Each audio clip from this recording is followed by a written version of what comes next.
Welcome back to B-Ball with Bryce, and today we are watching what did every NBA team do during this off season by Rebound Rewind. Here's what every NBA team did this offseason so far.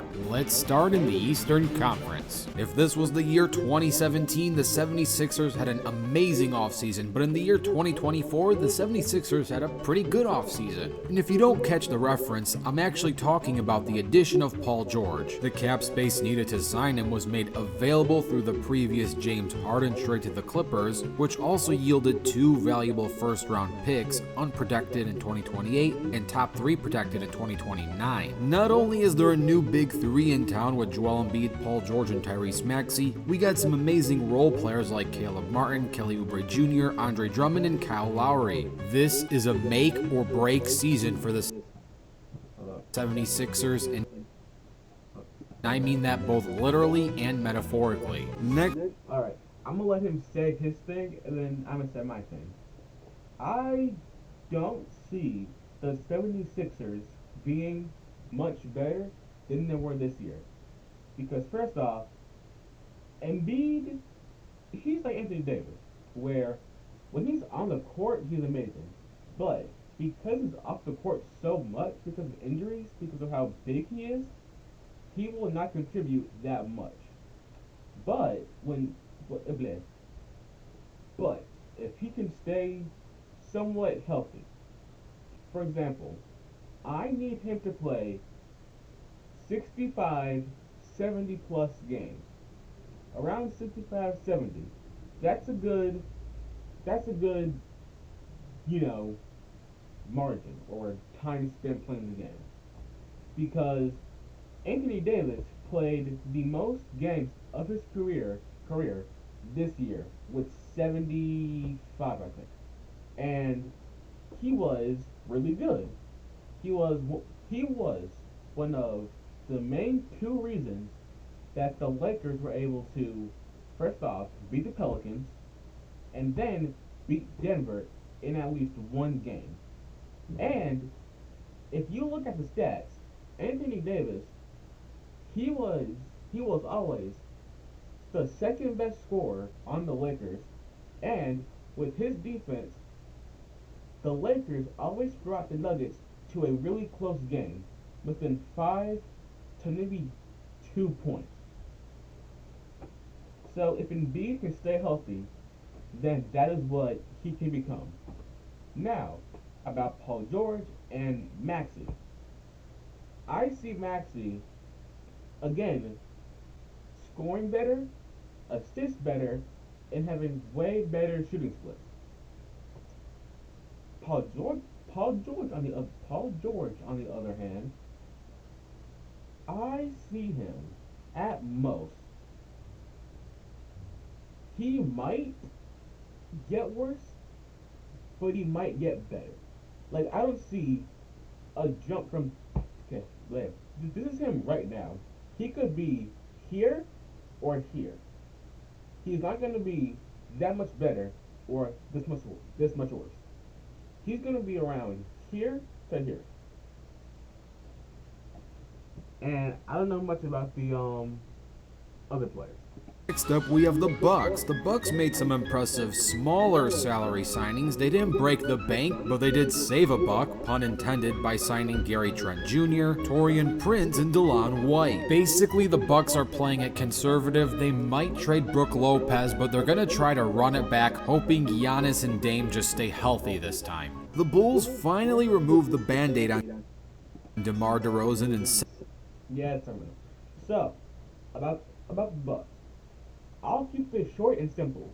Giannis, Dame, stay healthy. We've seen in the playoffs, if y'all are not there, then y'all will not win. The only reason that the Bucks made it into the playoffs was because that Giannis played enough games to where they can lose or win all they want to, and it wouldn't affect them that much. They were the sixth seed in the East. It's not good, but hey, they didn't do better, and they definitely didn't do worse. So 6 is a decent number.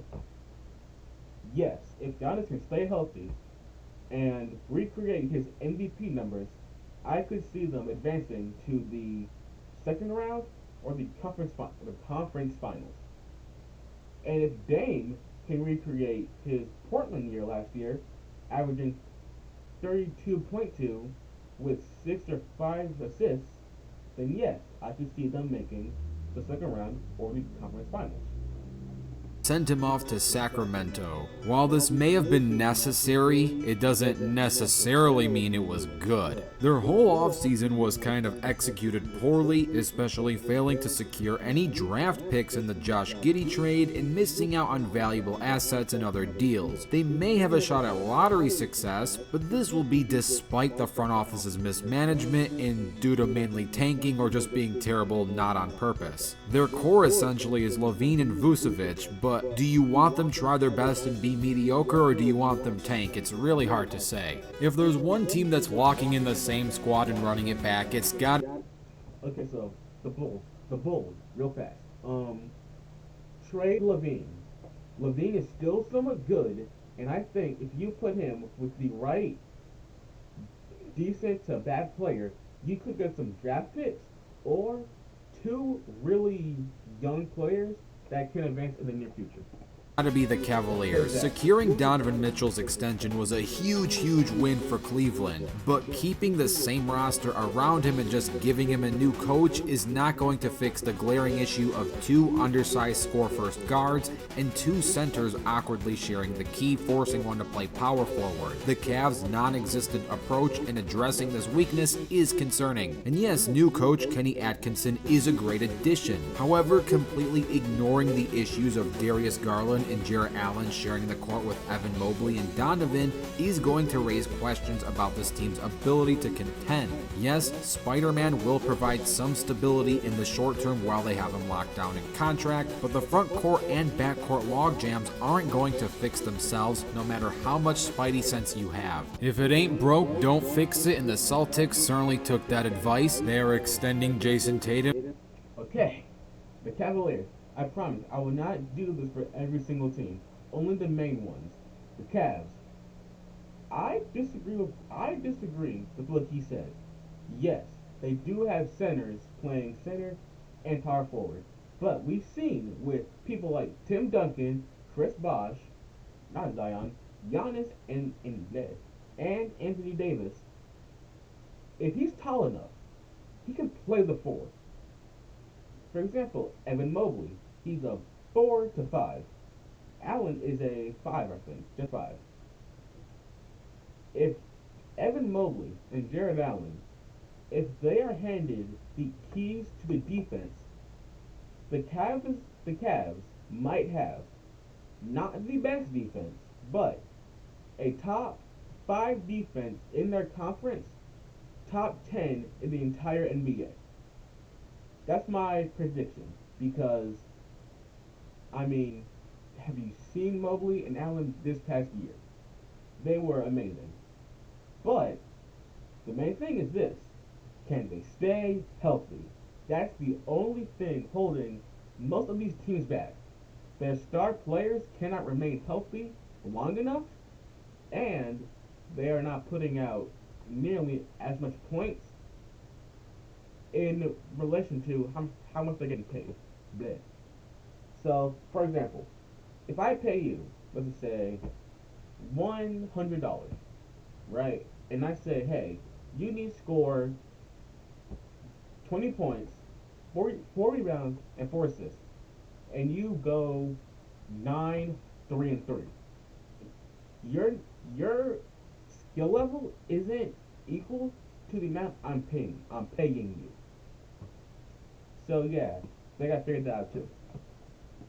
Derek White and Uncle Sam. Al Horford is not retiring. Everything looks good in C-Town, but there's one big giant X factor, and that's actually the franchise owners potentially selling the whole team to someone else. This could be really good or really bad, just kind of depends on who ends up buying the team if the sale goes through. And yes, who is the owner is extremely important for the franchise top to bottom. A bad owner who puts his personal interests over what's best for the team can definitely cause negative impacts. And vice versa, a good owner who puts the team first can cause positive impacts. For the Hawks, we knew it was either going to be Young or Murray. Obviously, the Hawks aren't just going to give up on Young. They traded Murray, and for what it's worth, they did acquire some valuable assets in return, like Larry Nance Jr. and Dyson Daniels. However, there are questions remaining about their draft choice. Zachary Richeche has a lot of potential, and I'm rooting for him, but there's a lot more questions too. It's not just potential here. Yes, he's 6'9", but he might be a shooting guard. Will the Hawks just force him in the front court because he's tall? I don't know, and I hope that's not the case. The Heat, more like...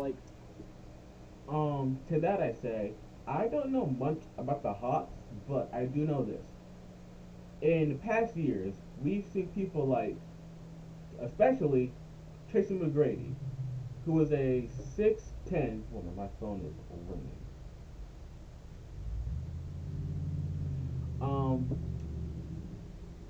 Yeah.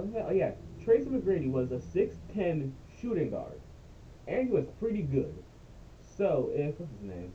If their rookie can show that he is as capable, if not more, then I will not see them putting him at a position where he is inherently worse, skill-wise. The cold. They really lost more than they gained. Here's what happened. They lost Gabe Vincent, Max Strus, and Kyle Lowry over the past few seasons, and in return we have Alec Burks and Terry Rozier, which aren't bad, but I really don't think they offset the talent loss. They're still hesitant to trade Jimmy Butler, but they're also kind of hesitant to commit to him, so we're like in this weird limbo on what's going to happen with Jimmy and the Heat, or really what's going to happen with the Heat in general. This is very un-Pat Riley-like. We usually see some big chess moves here, but it seems like the Heat are playing checkers right now. And if the Heat are playing checkers, the Hornets are playing chutes and ladders. Yeah, they snagged... Oh yeah, they will suck. Also, I hate this man here, right? For two reasons. One, and only one. In 2019-18, right, the Hornets drafted Shai Gilgeous-Alexander, SGA, right? But we traded him to the Clippers. Now Shai is an MVP candidate, and this man was the owner at that time. And I am pretty sure that the owner has some say in who gets drafted and who gets traded. Okay? Second thing with the Heat. They should 100% invest in Jimmy. Because look at the stats. The Heat with Jimmy, the Heat without Jimmy, or LeBron, or D-Wade. Those few years of the Heat, terrible. They sucked. When they got Jimmy, they went to a conference finals, 2 finals, and they took a game off of the Nuggets. I'm lagging so hard right now. They took a game off the Nuggets, something that the Lakers couldn't do. So yes, invest in Jimmy. Josh Green, a solid defensive guard for free, which was a good move. Miles Bridges' contract, however, was an overpay, considering his inconsistent defense and average shooting, though it declines in salary each year. Other than that, this franchise is just praying that LaMelo Ball comes back in full health and he never gets injured again. The Knicks made a really bold move by trading for Mikal Bridges, giving up 5 first-round picks and 1 first-round swap. While this may seem excessive for a non-all-star, Bridges' value, durability, and fit justify this gigantic risk of a trade. Additionally, his acquisition likely influenced Jalen Brunson to re-sign at a discount However, the center position remains a concern with questions about Mitchell Robinson's health and what's going on with Julius Randle. We don't know yet, but soon we might or might not. This is just Knicks basketball at the time of this upload. Moving on, we have the Magic. The Magic made sensible moves, including signing KCP and retaining key players on tradable deals. The Jonathan Isaac renegotiation and extension was particularly smart on the franchise. However, they didn't significantly improve their roster from a talent perspective. But it's not like they need to. They had a young core who just came off of, while a first-round playoff exit, a very well-performing season last season overall. And the Franz Wagner extension, while potentially risky, the dude deserves his pay. Hats off to him. The Nets basically did the opposite of the Knicks. They gave up Mikal Bridges for a Okay. My prediction: in 10 years, the Nets will be hold on. In my opinion, in 10 to 15 years, the Nets will be one of the best teams in the NBA because they have 5 first-round draft picks. Without Mikal, they will suck, right? We can all say that without their star player, they have Cam Thomas, Cameron Johnson, and Claxton. That's it. Those 3 guys aren't going to do it. So, if they just tank or just play bad, they're going to get first-round picks. Hopefully, they get first-round lottery picks. And with 5 draft picks, I don't know the years, but yeah, they can A, tank, or B, just be bad and then draft good players. And then turn that player into a they could turn their draft picks into a player or trade them for better picks in the future.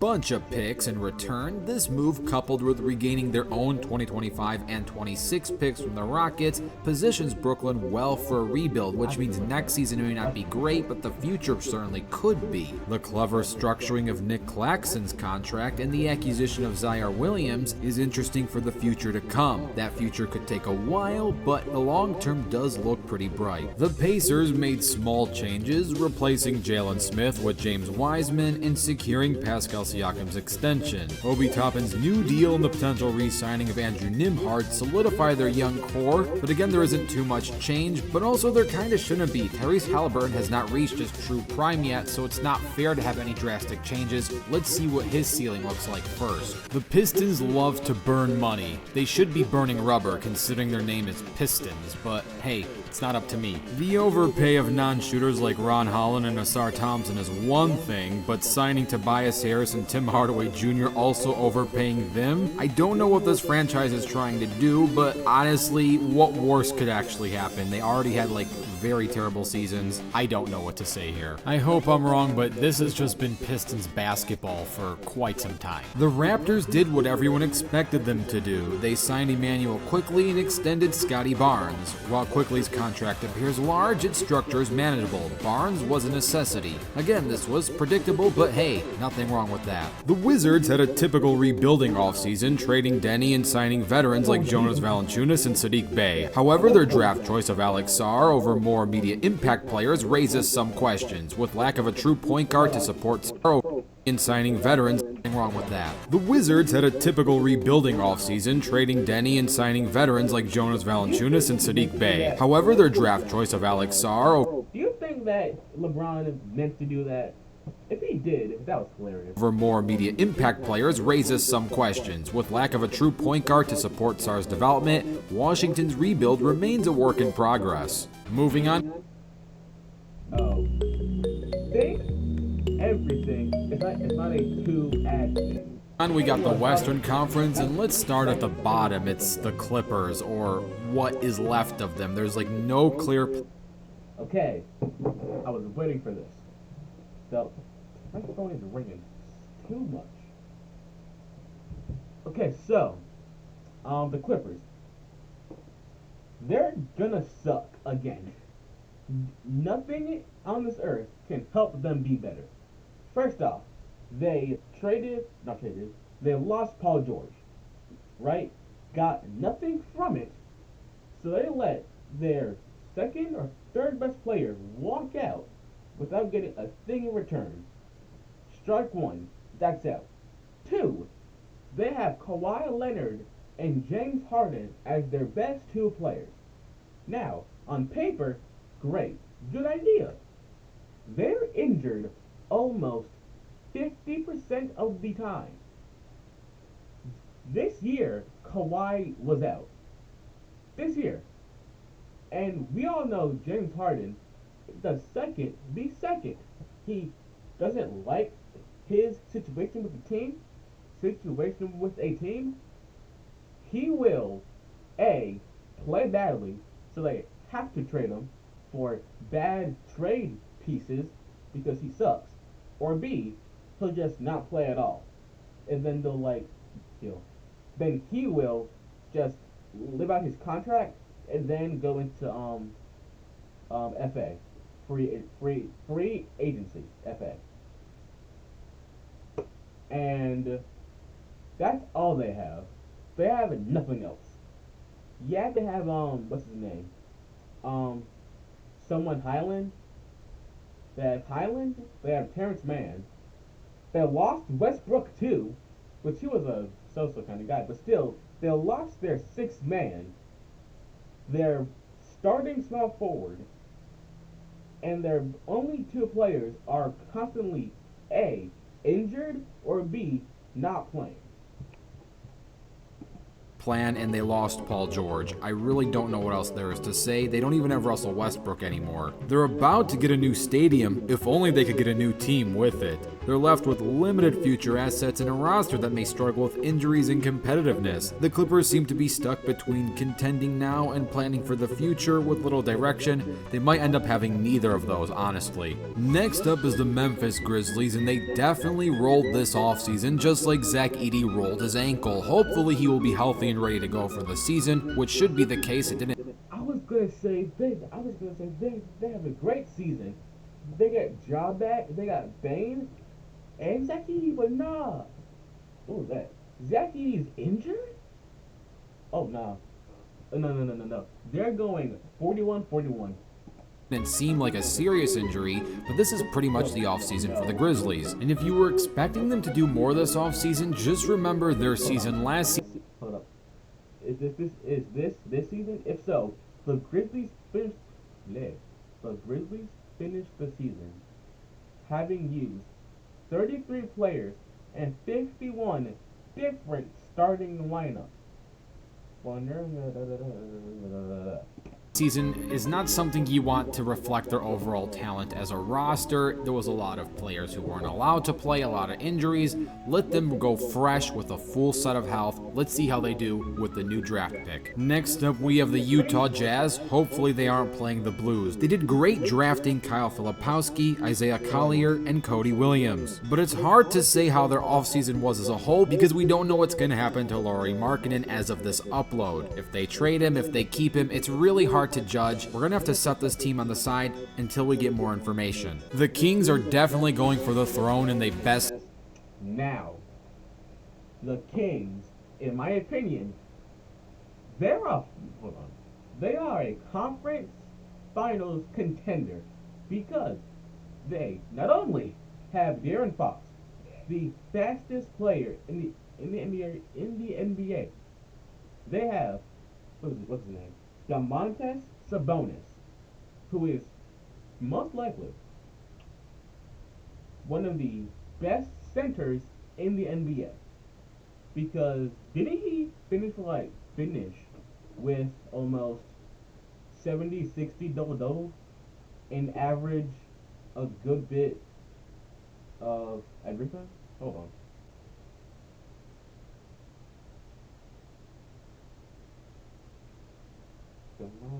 Sabonis. Okay.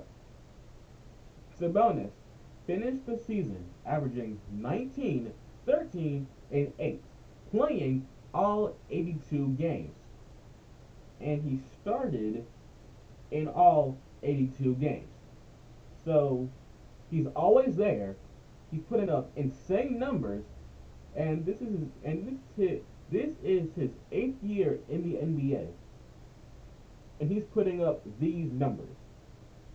So if we give him somebody like DeMar DeRozan, who can do pretty much everything, like score, rebound, and assist, I could see him focusing less on offense and defense, and mostly just defense.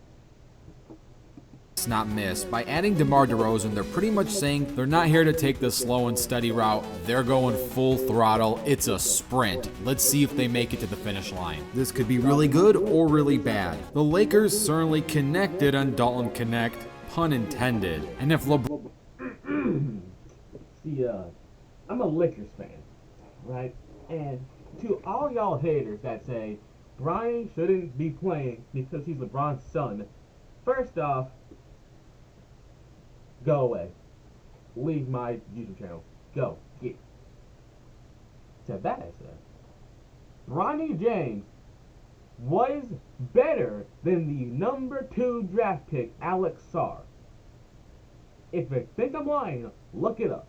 Look up Alex Sarr's stats and Bronny James' stats. Bronny, second round pick, 55, did better than Alex Sarr, the second draft pick, projected number 1. Explain that. LeBron is so great, why isn't there a LeBron too? Oh wait, there is. Not much really to say here roster-wise. They drafted 2 rookies. If one of them wasn't LeBron's son, there wouldn't be a lot of headlines here, other than the fact that Dalton might be an underrated pick. Next up is the team that lost the most recent finals, and finals loser teams usually have the most emotional off-seasons, and this is definitely the case for the Mavericks as they replaced Tim Hardaway Jr. with Klay Thompson. Quentin Grimes and Najee Marshall bring new dimensions to this roster. The Mavericks improve their offense, but they will need to adapt defensively. Unfortunately, defense was their biggest issue in the finals, so I don't know if they fixed their biggest problems, but hey, this will be a fun team to watch. I hope Klay can fit well on this new team. The Nuggets Okay, this video is almost 30 long minutes. I will stop talking after this one little thing I gotta say. Klay Thompson is a ring chaser. Because, first off, the Warriors gave him a deal that was better than the ones that the Mavs gave him. The Warriors never wanted to let Klay go. They were going to have Klay stay a Warrior until he retires. But Klay said, nah, I'm good. He goes to the finals losers in the Dallas Mavericks with Luka, Kyrie, and himself. Right? Is that now what KD did to the T? To the T. He goes to a finals winner, KD, finals winner, plays with top 20 players in the NBA at that time, and he wins 2 finals MVPs and championships. My theory is, right, if Klay Thompson wins a chip with the Mavericks, I'm calling the NBA A, rigged, and 2, I will name him the ring chaser.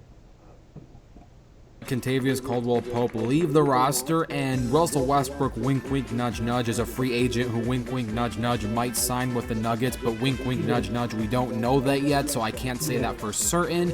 If this was 2015, I would say that's awesome, but it's 2024, so I don't know how amazing this will be, but hey, 2 triple-double machines on the same team is nothing to scoff at. We could finally see the well-mythical quintuple-double. The Pelicans added DeJounte Murray, which is amazing if this was NBA 2K, but in real life it kinda complicates the roster, especially with a lack of a clear path to trade Brandon Ingram at this point. The team faces potential imbalance and financial concerns if they can't move Ingram. They need to make a choice here. Are they gonna bite the bullet or just try to mesh this thing together and hope it works? I don't know what they're gonna do, but let's see what happens. The Rockets drafting Reed Shepherd at number 3 is a huge positive for this franchise, given their need for shooting to complement their athletic guards. The playerless trade with the Nets, while risky, could offer long long-term value with potential high draft picks, it's hard to judge a young team on how well they did in the offseason, considering you don't expect a young and up-and-coming core to make drastic changes as a whole. We gotta see how this team does once they hit their prime.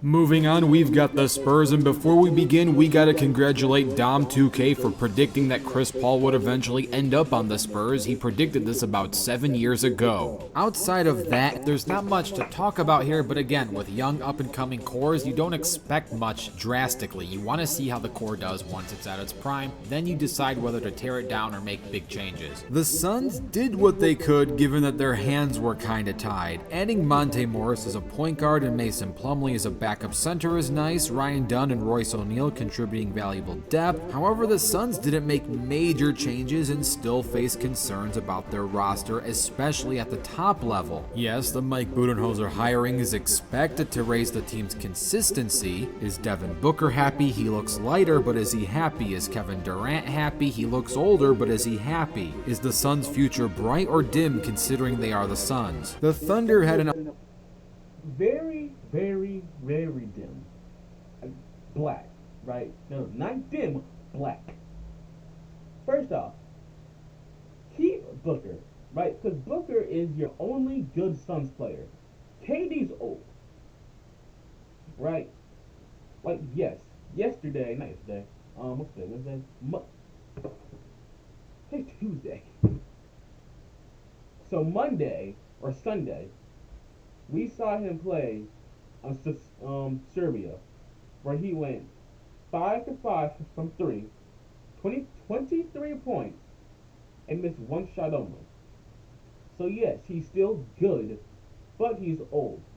And Serbia doesn't really have NBA players, right? From what I've seen during that game, yes, some of those guys could play in the NBA, but they're not in the NBA. So Durant just stunted on them, right? I say right a lot. What was it? Oh yeah, Bradley Beal is the worst signing I've ever seen in my 15 years of living. Because first off, he's never there. Kevin Durant, never there. You got swept by a 22-year-old. A 22-year-old swept you. Then he went on to beat the defending champs in 7. So yeah, I think you should stop giving these so-so players these big contracts and start building an actual bench with depth. Because I don't care how good you are, you can't play the entire game. And the second you come off, I will have 5 more guys that aren't as good as you, but they're good enough. electrifying. That's my thing for the day. Don't build a team around one guy. Build a team with some nice bench depth.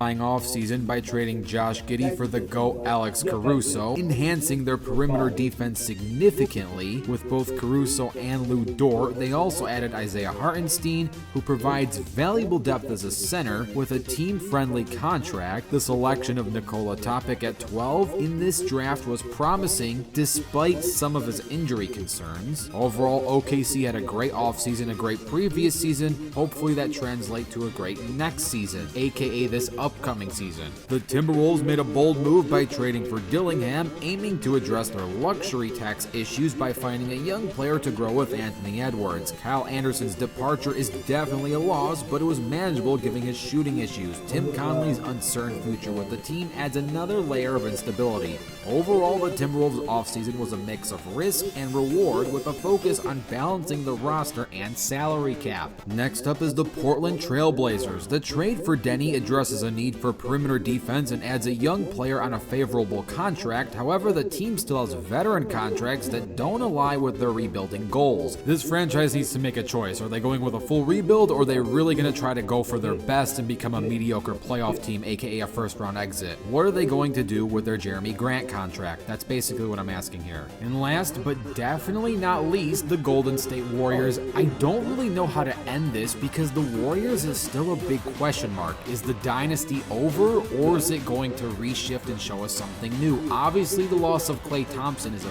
very big emotional loss, but I'm not going to judge this team emotionally. Logically, it may have been time to move Klay. Adding Buddy Hield is really nice, and hey, here's the biggest what if.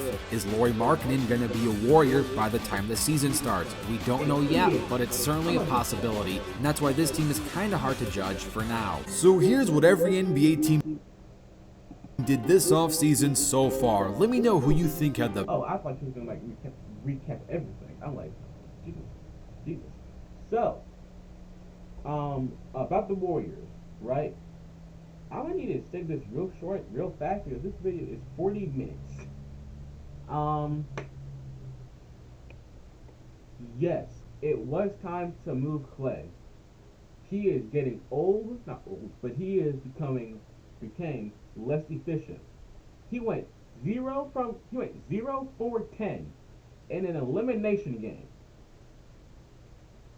If that doesn't say trade me or let me go, you're bugging. You're crazy. Now, the idea of having Lauri Markkanen, if they manage to sign him or trade for him, that will be one of, if not, the best shooting teams of this past 10 years. Because Buddy Hield, I think he made the most threes in the last 5 seasons. Or something like that. He did something in these last 5 seasons. I forgot what, but it was really cool, and it done with threes. So, yeah. Well, that's it for the day. I can't speak. It's 40 minutes long, and I'm tired of speaking to people. It's done. The video's done. I'm done. Y'all like, subscribe, comment, give me ideas, and good day.